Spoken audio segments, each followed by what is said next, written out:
Hey everyone, welcome. We will get started here in just a minute. We're just going to let some people get in the room.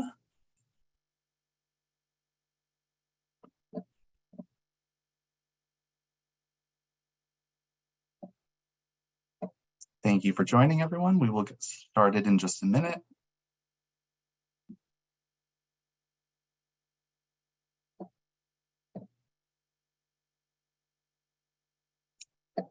Okay, well, welcome everyone. My name is Scott Sinclair. I'm the Senior Manager of Programs here at Cancer and Careers, and I will be your host for this evening's webinar.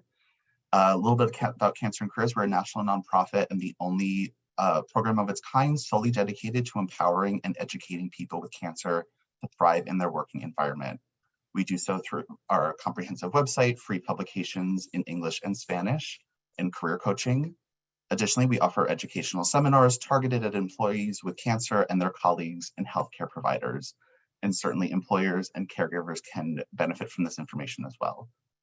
To stay informed of all of our programs and upcoming events, please sign up for our newsletter if you're not already by visiting cancerandcareers.org, where you can access all of our programs and publications free of charge. Now, before we begin, a few housekeeping items related to accreditation. And for those of you who don't require this information, please just bear with me. I'll make this as quick as possible. Today's webinar is accredited by ANCC, ASWB, the New York State Education State Board for Social Work, and the California Board of Registered Nursing, as well as the Society for Human Resource Management. If you plan on requesting continuing education credits for this program from any of these accrediting bodies, please proceed with the following steps. First, you must log in individually. Participants who listen in on somebody else's line will not receive credit. Second, you must complete and submit an evaluation and post-test, as well as receive a passing grade of 80% or higher on the post-test. Following today's session, you'll receive an email with all of this information. That email will be sent no later than 5 p.m. Eastern Time on Thursday, March 2nd, and certificates will be emailed within 4 weeks. Also, please note that the planners and presenters of this program have not disclosed any pertinent financial relationships or conflicts of interest, and that no commercial support was provided for this program. Now, thanks in part to our sponsors, Genentech and QVC, Cancer and Careers has been able to offer this 9th year of the Balancing Work and Cancer webinar series.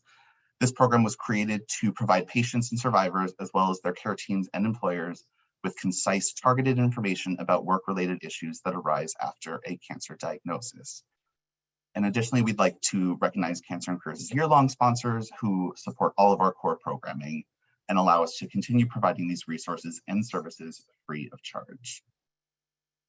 Now, we often hear from cancer survivors going through a cancer diagnosis and treatment, and that experience has brought up different ideas and ignited new passions.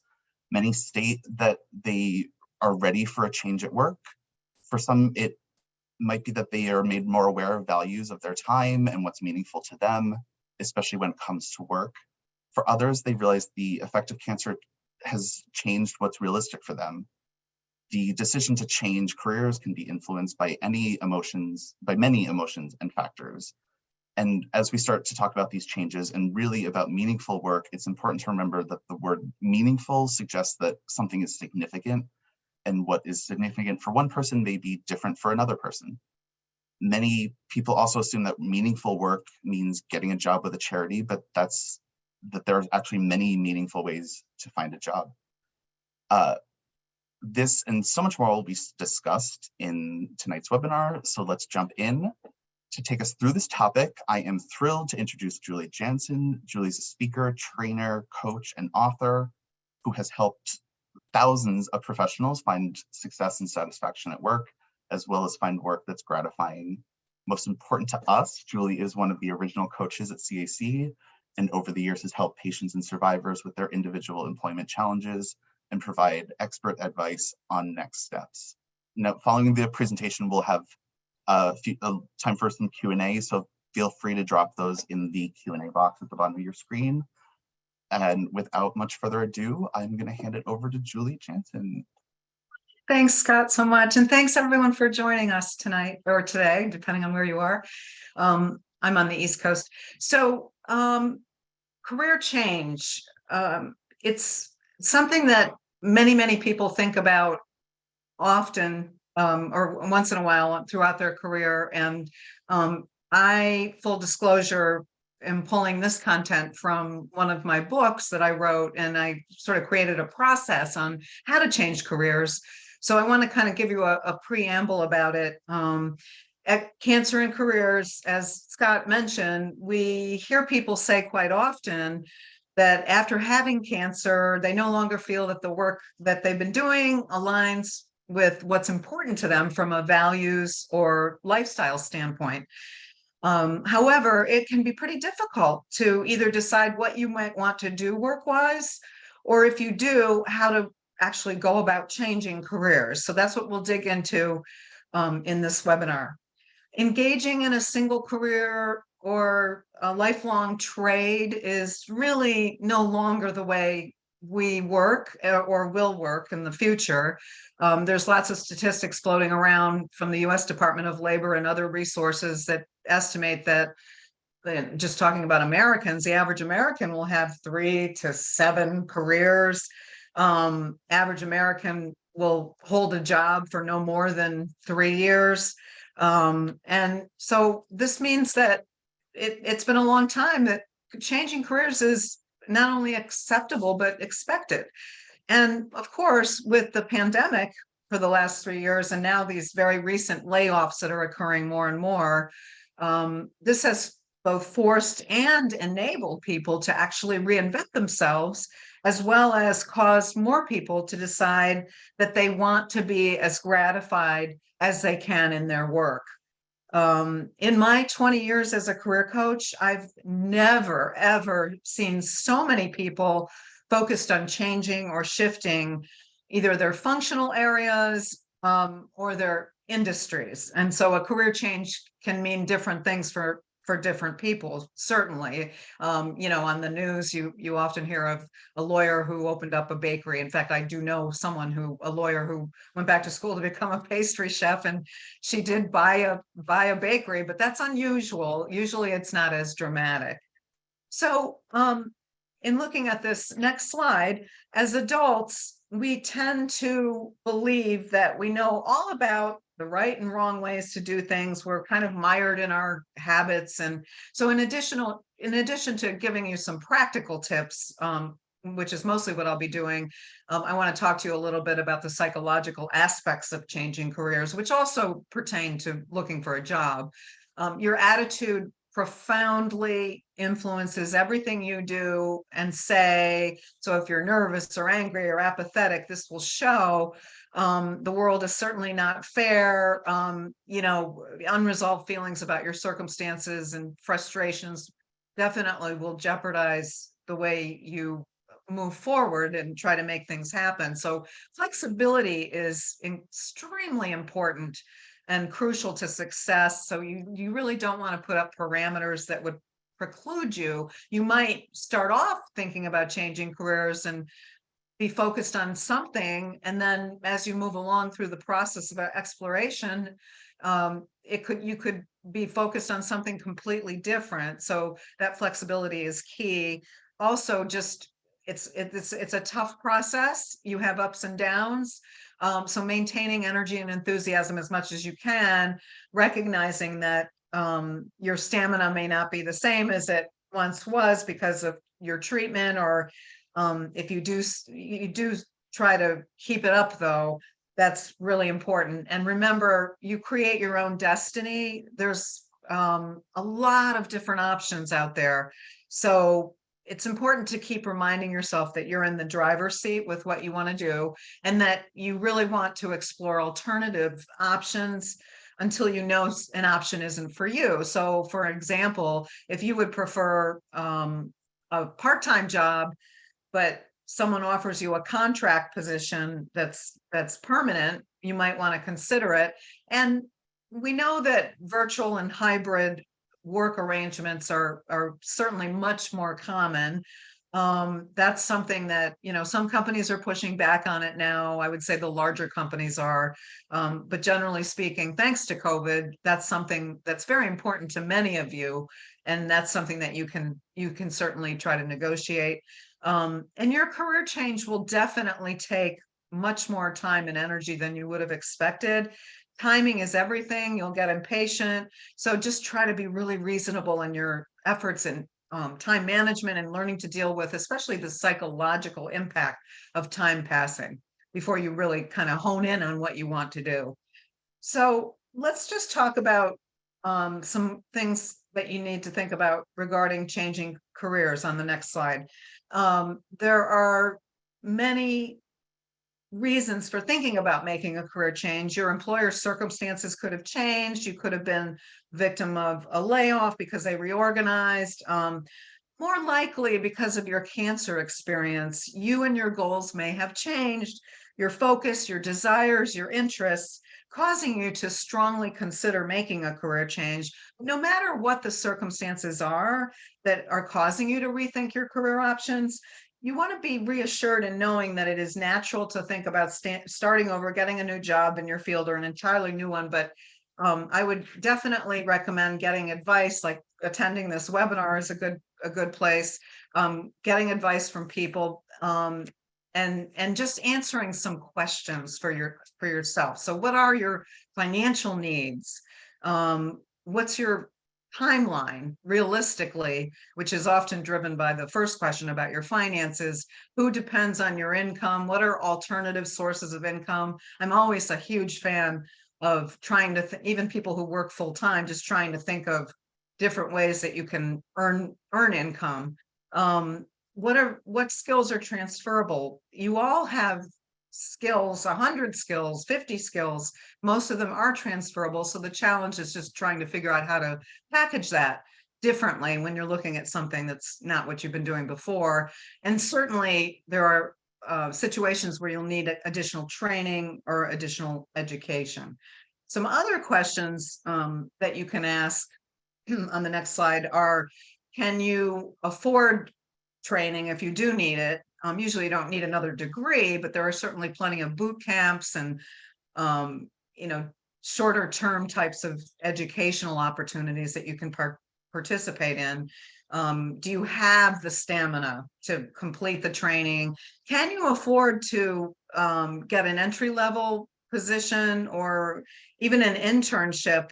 And an important question, are companies actually hiring in your chosen new career, whatever that is? And what is the competition? It's pretty easy to go on to some sites and do research on how many openings there are for, and I'm making this up, for physical therapists, or how many openings there are for patient advocates. So you can kind of see even geographically what kind of hiring is going on, what the median salaries are, and things like that. So you want to do that kind of research too. And then just given all of your circumstances, knowing exactly what your reality check is, are your dreams of whatever that new career is realistic, given answering all those questions that we just went through.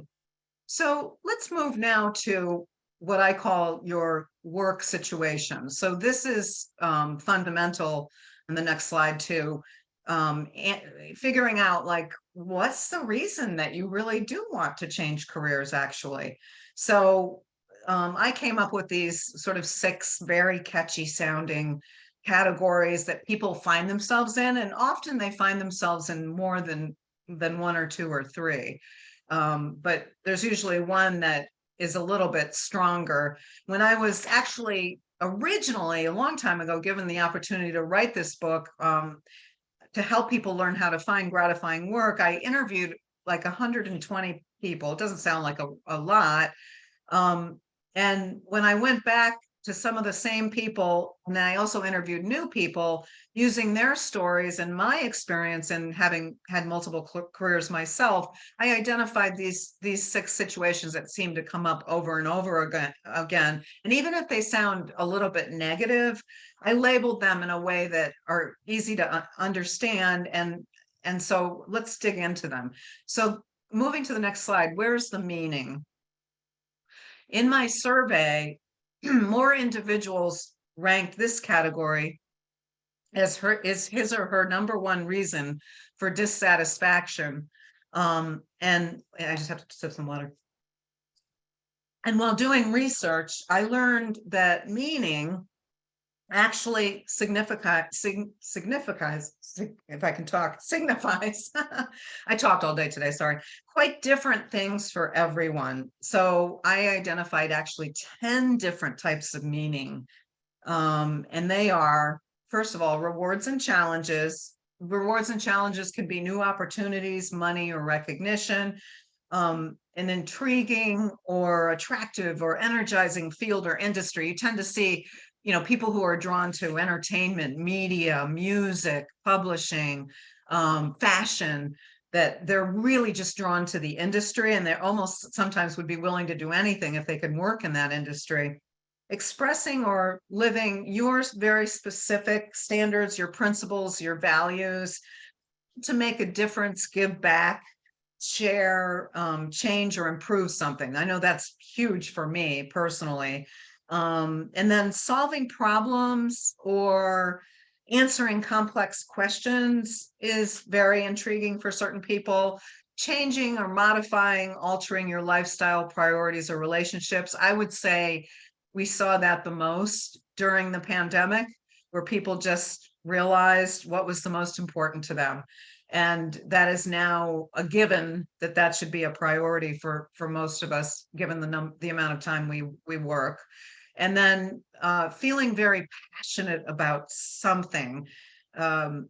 Scott had mentioned, it's not always like going to work for a charity or a nonprofit.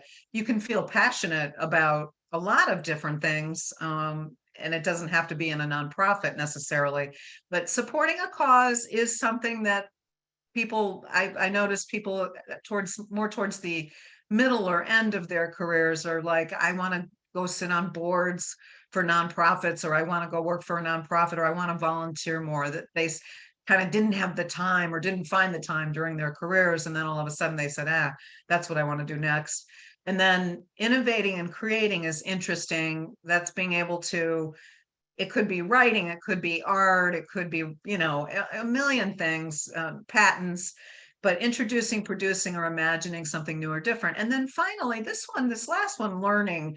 I actually had 9 of these originally, and then I would speak to a lot of audiences in person, and all these people would say, well, what about learning and growing? And I went, I can't believe I never thought of that. That's crucial for people. That's a big reason that, people sometimes want to leave their careers or whatever they've been doing, because they're not really learning or growing or gaining knowledge anymore. So and some people just really want to be an SME, but in something different, subject matter expert.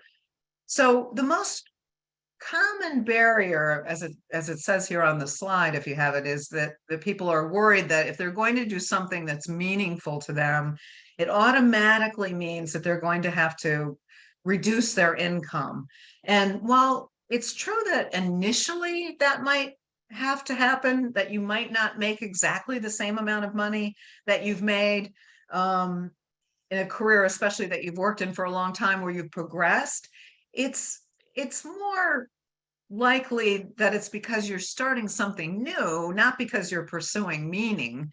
And so the key is not to focus on not making enough money, but instead to concentrate on what your specific brand of meaning is and make it happen by being focused and creative and flexible and resilient. There's an old book, Marcia Sinitar is an author who wrote, "Do what you love and the money will follow." And I am a firm believer in that. So the next category that I'll cover, where people find themselves on the next slide, is been there, done that, but still need to earn. These people have and continue to be successful in their work and their jobs, but they just would like to do something different, but they feel kind of stuck, like not even daring to think about what would be meaningful for them, because they have some sort of large expenses. Like I wrote a resume for someone recently, and he's got 3 kids in college and he's paying for it. So he doesn't feel that he can make a move right now. He needs the income he's earning, but he wishes that he could do something different, but he has to wait. And the good thing about this is you can do some planning. And that's actually the greatest obstacle for people that are, fit into this category, is a lack of a plan. They just kind of say, well, I guess I have to wait until, in this guy's case, my kids get through college and graduate. But I've heard hundreds of people say, I can't think about making a career change right now because I have to keep making the same amount of money, and they don't do anything. They don't go through the self-assessment process that we'll be talking about a little bit later.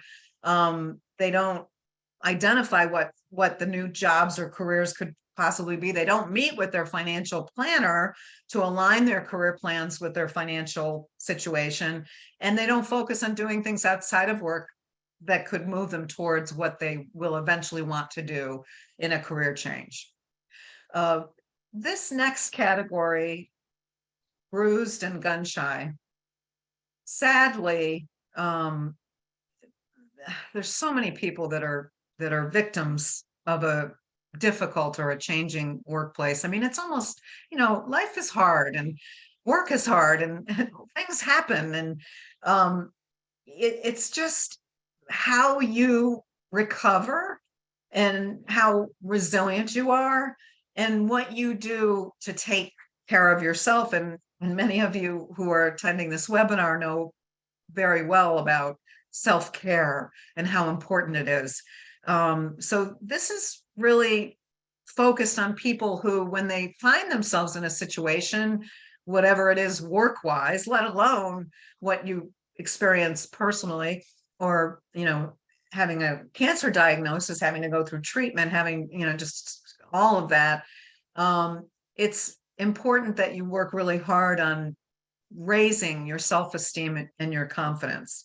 And so the focus here is, you don't need to be a psychologist to know that the ways to improve these things are to set goals for yourself that are reasonable, to do things that you're really good at, to take some risks, to make sure you really rely on your loving support group that you have. Usually for most of us it's small, but those people are important. Just always having a contingency plan, and sadly recognizing that you can get laid off again. You can have another nasty boss. Your company can get acquired, that this stuff happens. So just building that resiliency is key for this category. The next category is one that, when I was always employed, I've been self-employed a long time, but I found myself in this category every 3 years, bored and plateaued. And that's just people who have been doing work for a while, the same work. They just kind of are ready to make a change. And they, I really think one of the worst things is to be bored. I've rarely been bored in my own business, maybe a little bit during the pandemic because things kind of shut down. But generally speaking, it's an odd feeling, and it does affect your psychology quite a bit. So the best thing you can do if you're finding yourself bored and plateaued could be, like, I know people who work at companies where nobody leaves the company because they really like working at the company, so they can't get promoted. So that could be an example of being plateaued, and they want to stay at the company, but they want to get promoted and earn more money and have that bigger title. So whatever the situation is, you really want to look at your current situation work-wise, and certainly the past situations, and just assess, well, what gave you the biggest charge? What energized you? What did you enjoy the most? And then, is there a way that you could revisit your current work situation and revitalize it while, and try to fix it in some way before you jump and kind of go to the next situation? So should you consider leaving your job but staying in your industry? That's usually what people will default to. And then, some people just say, you know what, it's a paycheck. I pretty much like the people I work with. My boss is a nice person. I'm just going to focus on my world outside of work. And maybe someday I'll make a career change, but maybe it's not going to be now.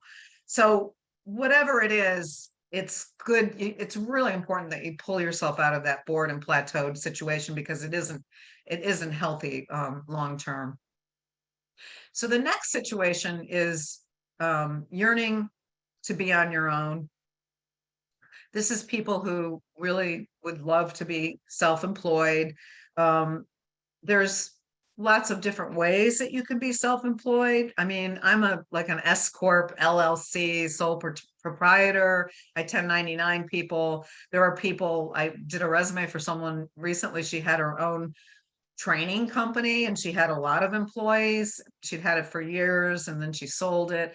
So she had employees. You could just be a freelancer, and a lot of freelancers don't even have a website, certainly there's plenty of people that are still purchasing franchises. The service franchises tend to be the most popular ones.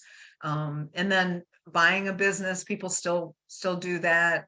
Or just creating some sort of working partnership. So you want to kind of think about, like, being on your own doesn't mean you have to start a big company. Most people don't do that. But the challenges with being on your own, and I can attest to this, that's for sure, is you do have to constantly find clients or customers. And everything, of course, is pretty much either networking or online. And then definitely cash flows always an issue.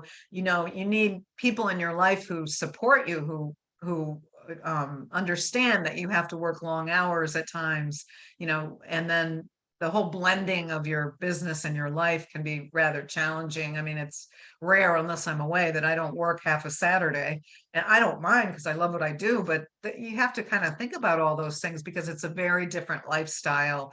Even if you work for a company and you're overworked and you get your too many meetings, it's just a very different way to operate.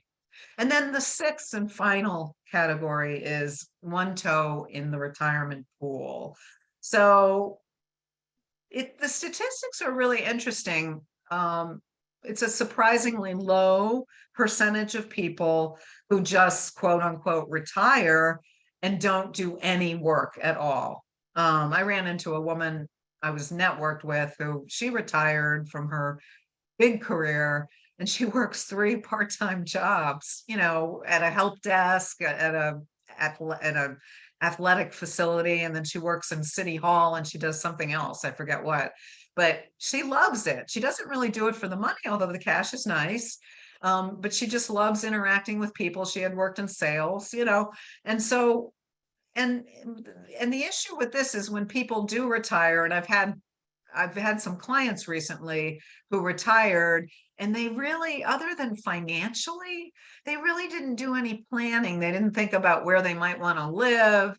They didn't think about what kind of work they would want to do or what kind of volunteer work. They didn't think about what their interests were. They didn't realize that, maybe what's focusing you is different than when you worked full time, but you still need to be fulfilled in certain ways. Most people aren't satisfied with just kind of sitting around watching TV and doing a few hobbies. So, but this is probably the smaller category of my 6 types of categories that many of you would even find yourself in. So now what we're going to do is segue to my 3-step process for changing careers. Three-step process is these 3 things. It's assessing yourself, it's identifying opportunities and obstacles, and it's creating an action plan. So the self-exploration, that's a big piece. And unfortunately, if we move to the next slide, that's the one that people skip over. Oh, and Scott, if you could just move to the next slide, thanks. That's the one that people this is what people skip. They forget that this is pretty important. It's not just, it's about like, what do you want to do and all of that, but it's who you really are, and your values are number 1.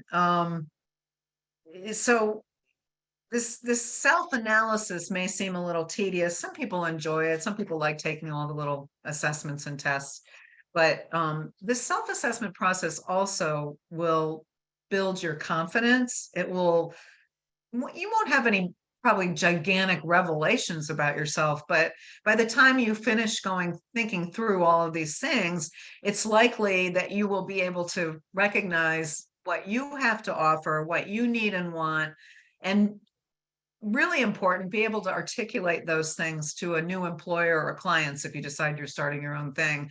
So looking at values, these are the things that motivate you and fulfill you. So I can rattle off my top 6, 8, 10 values. Obviously, this is what I do for a living, so I would hope I can. But I think that this is where you start always. So what are your 5 to 10 most important standards or qualities that you deem as inherently valuable to you and your well-being as it relates to work in particular? So values they can range from autonomy, building something, relationships, helping others, learning, self-expression, physical activity, health. Health is big. That's bound to be most of your values, and achievement, teamwork. So there's lots of values assessments out there, and if you force rank them and you keep those near and close to you when you're going through this process, it will really help you in making decisions about what type of career change you actually want to make. Your attitudes is something I kind of made up for my book. And I just decided that, first of all, research has shown that your state of mind directly motivates your behavior for sure. I mentioned that a little bit earlier. In a positive sense, those people who possess an optimistic attitude about a goal or a challenge, such as changing careers, are far better equipped to overcome any barriers in achieving that goal. And on the other hand, someone who has kind of a negative attitude will find it much more difficult to achieve their goals. So let's go through each of these 6 that are under what I call your attitudes. So self-confidence, I mean, we know what that is inherently. We talked a little bit more about that with the board and plateaued, or rather the bruised and gun shy category. If your self-confidence is low, you're not going to feel as open or optimistic or as willing to take risks. It's kind of a little bit more difficult to make changes when your self-confidence isn't healthy. So just trying to focus on achieving little things that will improve your self-confidence is really imperative. Your self-knowledge is exactly what we're talking about right now, by honestly evaluating your strengths and the areas in which you might need some development, asking people for feedback. I mean, I had my first 360 feedback review last year and I had someone at Cancer and Careers be one of the feedback providers, and it was a wonderful, scary experience, but I just learned so much about myself and how others perceive me. So if you don't know yourself that well, you've got to have the courage to go ask other people about you and what your strengths are, what you could be better at. And look, we all have both of those. That's for sure.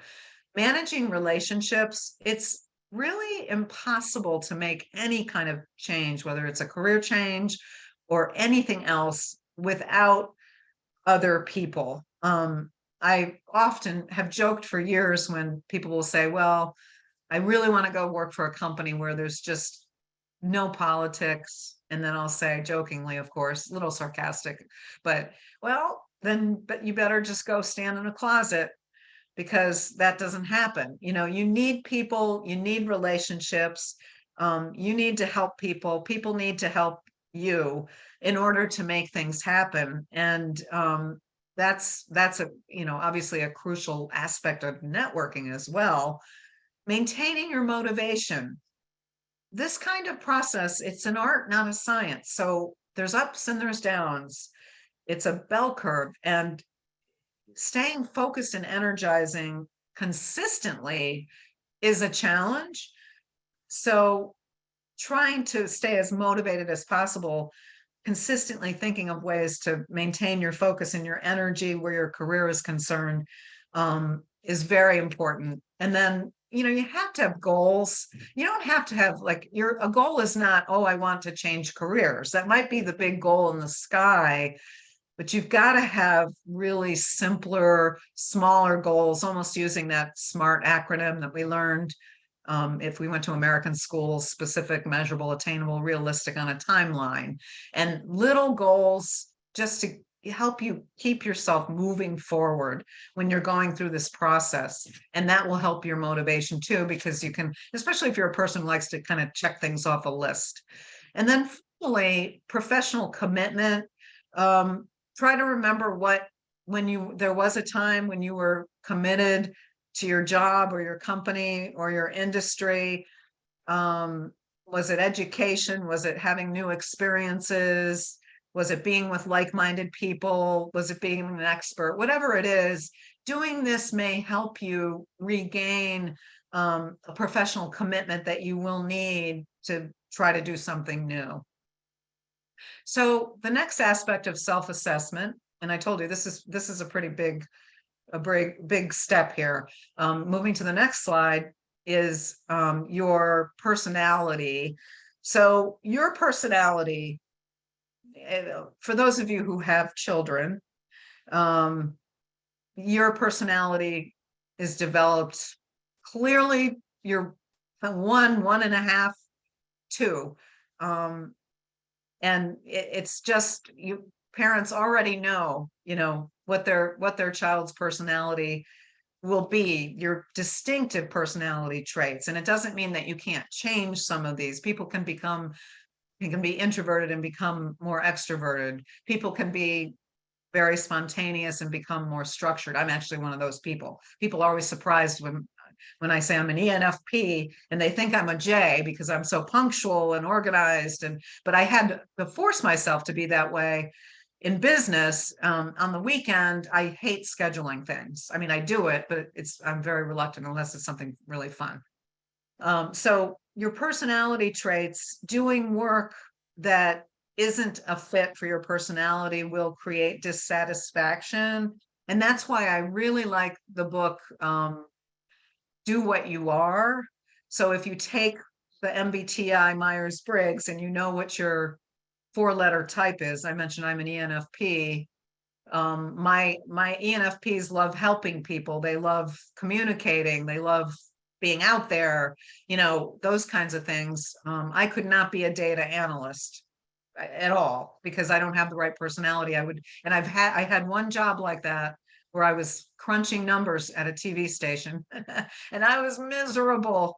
So just kind of being, if you haven't taken the MBTI or you haven't taken any kind of personality test, there's lots of different ones, of course, there's DISC and others. Just revisit that and kind of, that's what Do What You Are relates to MBTI and tells you exactly what kinds of business jobs, what kinds of healthcare jobs, what kinds of service jobs, whatever, are a good fit for you and why they're a good fit. And so that's why I really stress this, knowing what your personality is. You can't change it really, but knowing what it is and aligning your work with it is what I'm really talking about. And then going to the next slide, when people have interests, I just broke down interests into 4 different sort of groups: people, ideas, data, and objects. So let me segue back to most people who like to cook or like to garden or like to play golf, or they're not going to do those things for work necessarily unless they can find themselves in some sort of related area to that, so that they can be close to that. And in fact, typically I say to people, if you've got like a passion or a hobby, you probably shouldn't do anything regarding work with that, because you'll not enjoy it after a while. But with this, it's really like people who are more drawn to people. And again, I would put myself in that category. They enjoy tasks and activities that involve interaction with people. That's teaching and persuading, coaching, directing people. Ideas are, people who are more into theory and concepts and feelings, philosophy, beliefs, those people actually tend to be more drawn towards the arts and music and drawing and painting, sewing, writing, etc. And then data, I mean, data jobs are huge right now. AI jobs are huge right now. So those are people that are pretty comfortable with concrete and realistic tasks that involve schedules and numbers and financials and directions. And then finally, objects are just, more using your hands, physicality of things, using machinery, tools, and animals and plants, by the way, are in this category. So you know who you are, you know what draws you. And so even if you're not going to shift careers into something that you're really passionate about, you want to make sure that you consider that the work will align with your specific interests.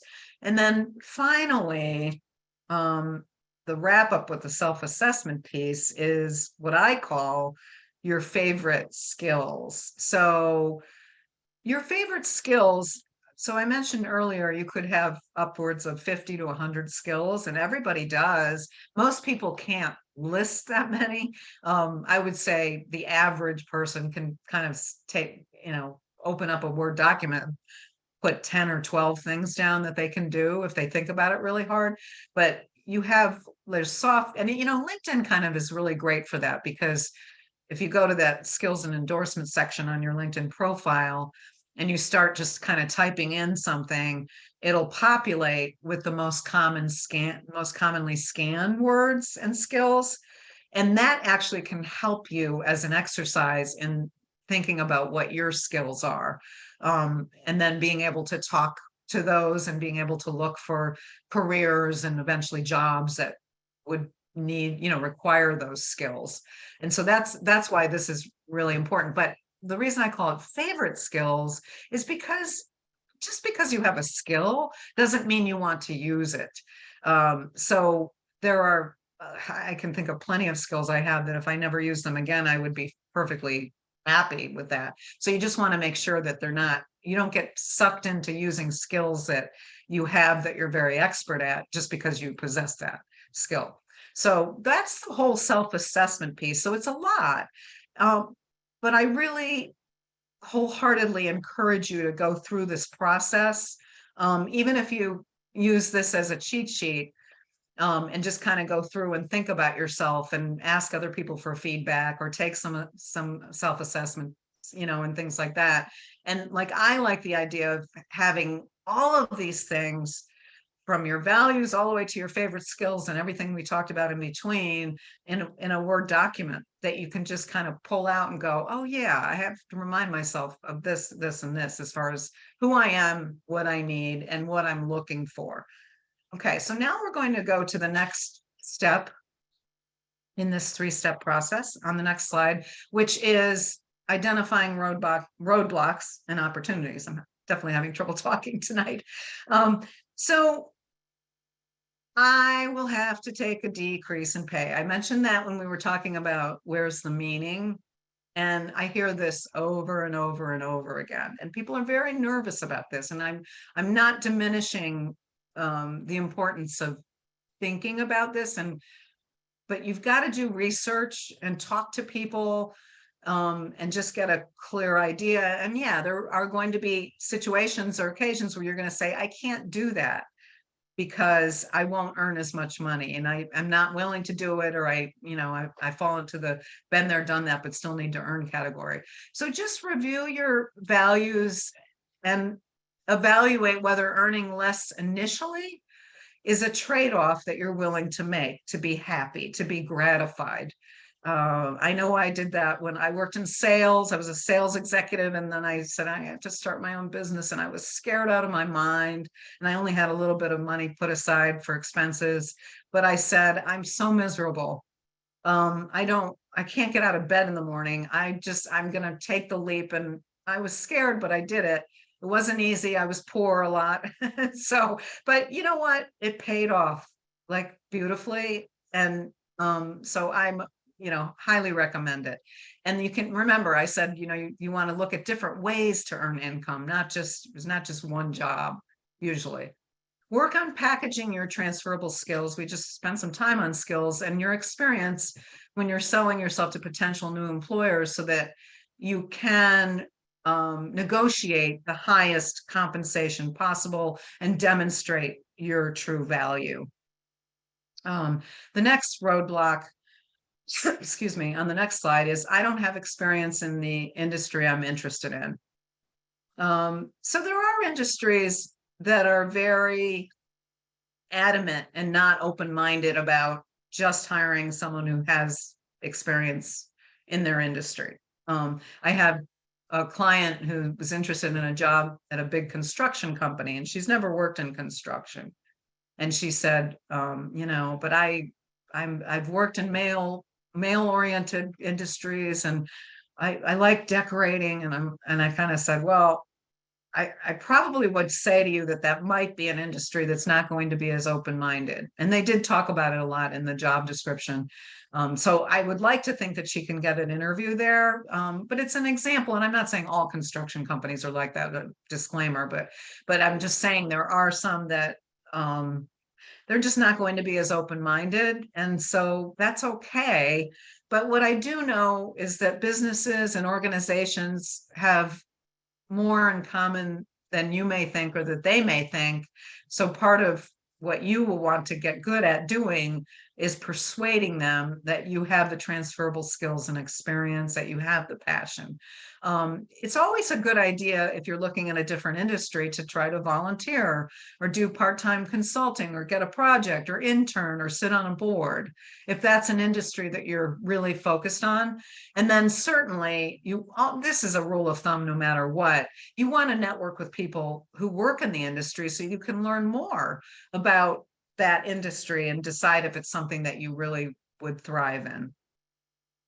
The next roadblock, as I call it, is I don't know how to find a company that's going to allow me to express my ideals and values.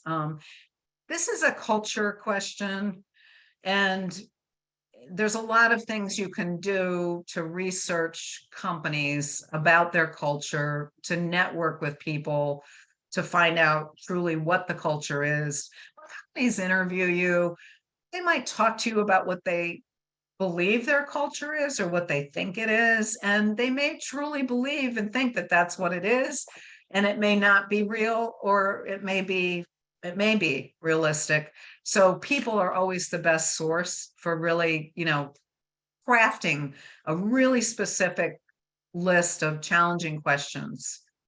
In particular, especially in your situations, you need employee support. It's not just accommodations, it's true support, and not just for flexibility either. So you really want to do some hard thinking about what type of support you need. And support could be recognition. It could be an organization that just doesn't give recognition. It could be progression. It could be opportunity. It certainly is always flexibility, especially now. So just think about that before, just doing your homework before you kind of start talking to companies. And then the next roadblock that I hear a lot on the next slide is I'm too old. So people with passion and with drive and with courage do make changes at any age. Is there ageism? Sure, of course there is. There's bias and discrimination, sadly, and there is. I'm not disputing that, but I'm saying that if you feel really focused and passionate, you will make that change that you want to make. And then you do have to apply a reality check. A lot of people will say to me, oh, I want to work at Google, or I want to work at, I'm trying to think, Patagonia, or I want, yeah, they're great companies for some people, but they may not hire you if you're of a certain age, depending on what your expertise is, and that just happens. But don't let that get in your way. Don't have that preconceived, notion that that just because you're of a certain age, they're not going to hire you. You'll find someone who will, and they won't care about your age. They'll care about everything else that you have to offer. So the next roadblock, I know it sounds like there's a lot of roadblocks here. I don't feel passionate about anything. So I do get the occasional person who says, I don't like what I'm doing, but I'm clueless about. In fact, that's a big one. Big reason people hire me to coach them is I feel clueless about what I would do next. You don't have to feel passionate to change careers. In fact, I think sometimes too much passion can be a detriment. It's, as it says here, it's not a requirement for changing careers. Activities or hobbies or things that you've never tried, or think about what interested you as a child or a young adult. Just try to think of different ways to figure out what, if you're throwing all the things that we've been talking about through your self-assessment process into the mix, you'll be able to find something that will give you more satisfaction. And it doesn't have to be something that you're just so excited about that you don't want to go to sleep at night because you want to do the work, because most of us don't feel that way. And then I think I believe it's the final obstacle is I'm not technologically savvy. Well, you do need a basic competence with software. You don't need to be a coder. You do need to try to, feel comfortable with technology and not feel insecure. I mean, I do a lot of high-level executive resumes, and I'm shocked at how many of them can't use Word track changes. I'm like, what? It's not that hard. You click here, you click here. But people do have, difficulty with technology. Some people are just not wired that way. I mean, and I understand that. So try learning technology. I mean, I think of my dad who died years ago. He retired when he was like 70, 72. And he never used a computer. And then he was doing games on his computer, and he was playing poker on his computer, and it was hysterical, but he was doing it for fun. So that's a good way to kind of introduce more technology into your life. And just think of digital communication not as a negative thing, but as a way to be more efficient and certainly to reach more people. Okay, so now the next slide, we want to talk about opportunities, because I think we spent a lot of time on the roadblocks. But I think look, I'm an ENFP. I believe possibilities always exist. Opportunities are limitless. Just talk to people, do research, identify trends in the world, think about problems. Sometimes I'll have my clients just walk around and identify, 10 problems. Like, when something's invented and you say to yourself, well, why didn't I think of that? Or why didn't someone think of that sooner? So there's lots and lots of opportunities for you. It's not limited at all. And then the next step and the final step, and then we'll open it up quickly for questions, is just, you've got to have an action plan. It doesn't have to be complex, but it definitely, it's important, like I mentioned earlier, to set some goals, to revisit it, to keep it flexible and run it by people on a regular basis so that you feel like, you're focusing in the right direction. And so really just the key takeaways for today are: changing careers is possible with the right preparation. Understand what your work situation is and why it's motivating you to change careers is key to identifying what your wants and needs might be. Taking diverse types of self-assessments is probably needed for you to eventually create an effective action plan. And don't let self-perceived roadblocks and obstacles deter you from pursuing a career change until you know that they may be realistic. I'll turn it back over to Scott. Thank you, Julie. That was wonderful. Before we get to the Q&A, and again, if you have any questions for Julie, feel free to put them in the box at the bottom. If we don't get to your question tonight, feel free to shoot us an email, cancerandcareers@cew.org. We can answer everybody's questions individually that we can't get to tonight. Now, before we get to that, though, just a few things. Here are some job search resources for everybody. You should have received this in an email this afternoon, but again, if you want a copy of the deck, shoot us an email at cancerandcareers@cw.org and we'll send this along to you so you can have this and click around. And then we have some upcoming events coming up. Our next webinar is going to be on April 19th for balancing remote work and cancer. We also have building confidence at work coming up, job search. Julie will be back for job search in June.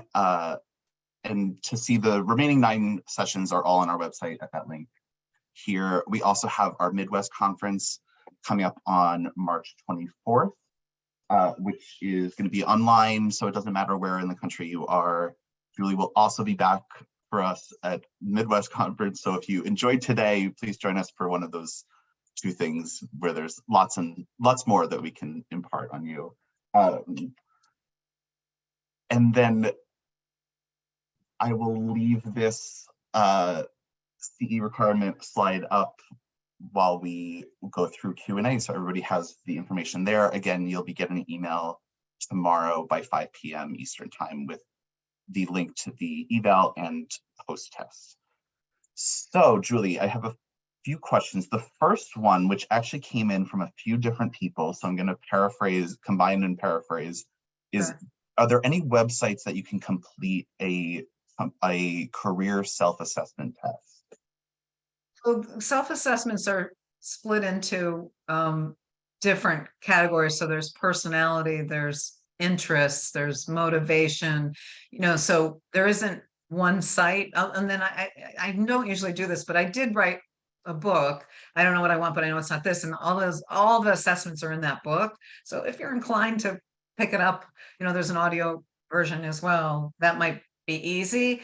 But if you just Google specific self-assessments, you'll find a million of them. And honestly, it doesn't matter which ones they are, as long as the results resonate for you.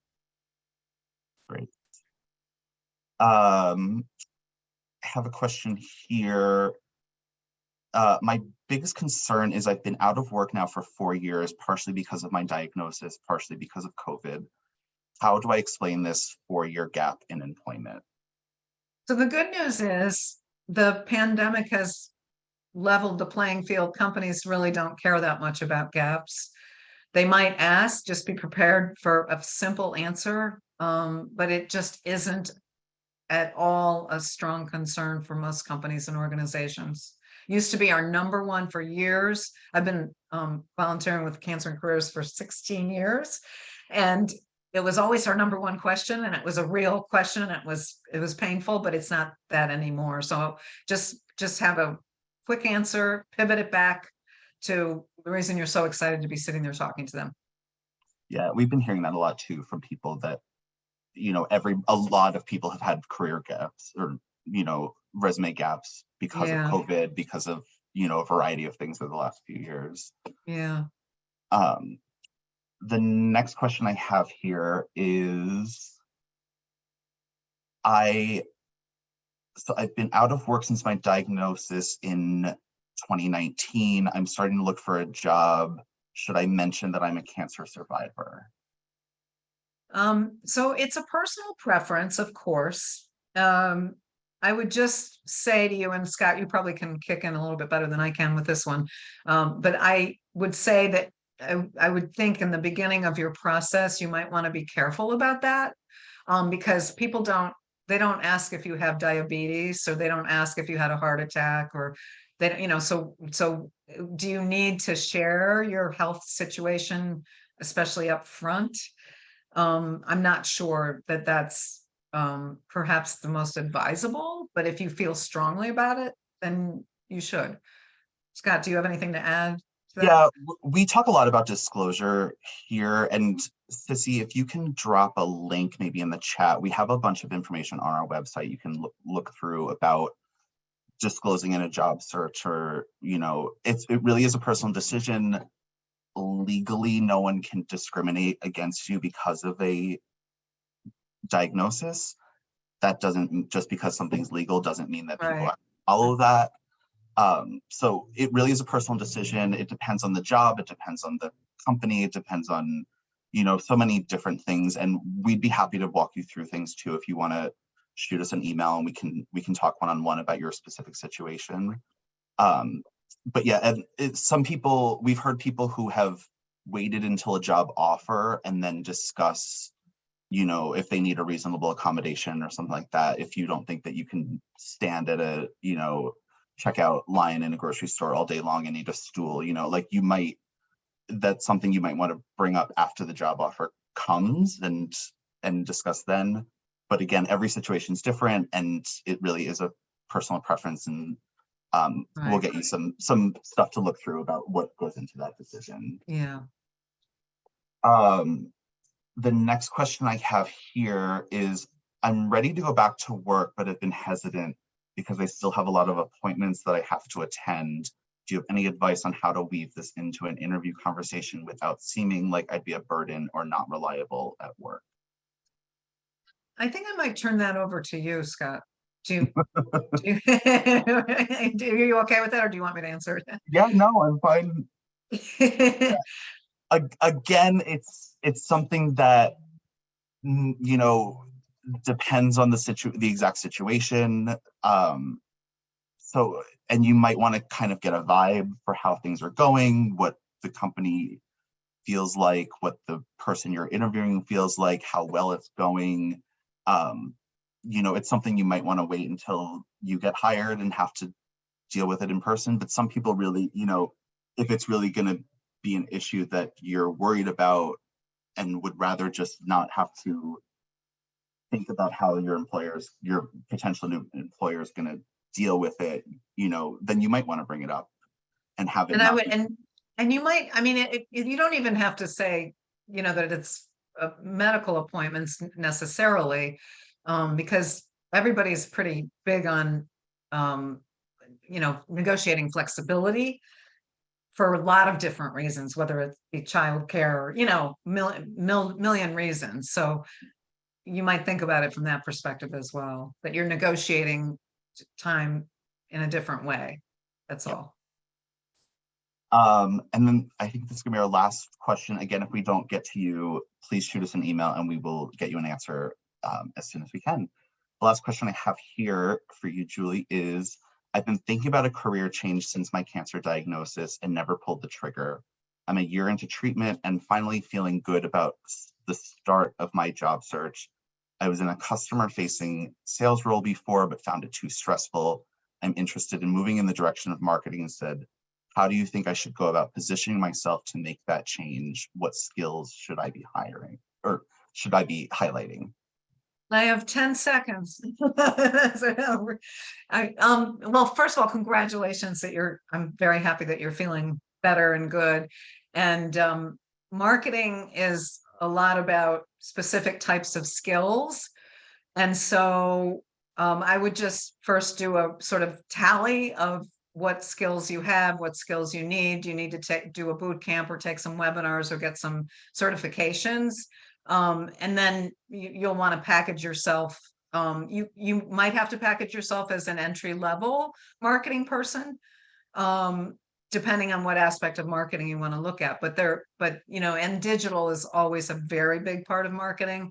So hopefully you have some of those skills. And I'm sorry, I could go on forever about this, but if you and also if you want to submit your resume to the resume review service, I do the resume reviews, and I can tell you what you could do on your resume to tweak it to go from customer facing to marketing. That is a great reminder. Thank you. We have a free resume review service for anybody who has been diagnosed with cancer. You can find that on our website. We also have a Ask a Career Coach section on our website if we don't get to you today. And but thank you, Julie, so much for this. I'm thrilled that I'll get to see you again in a few weeks at Midwest. We hope to see some of you as well there. And have a great night. Thank you. Bye, everyone. Thanks, Scott.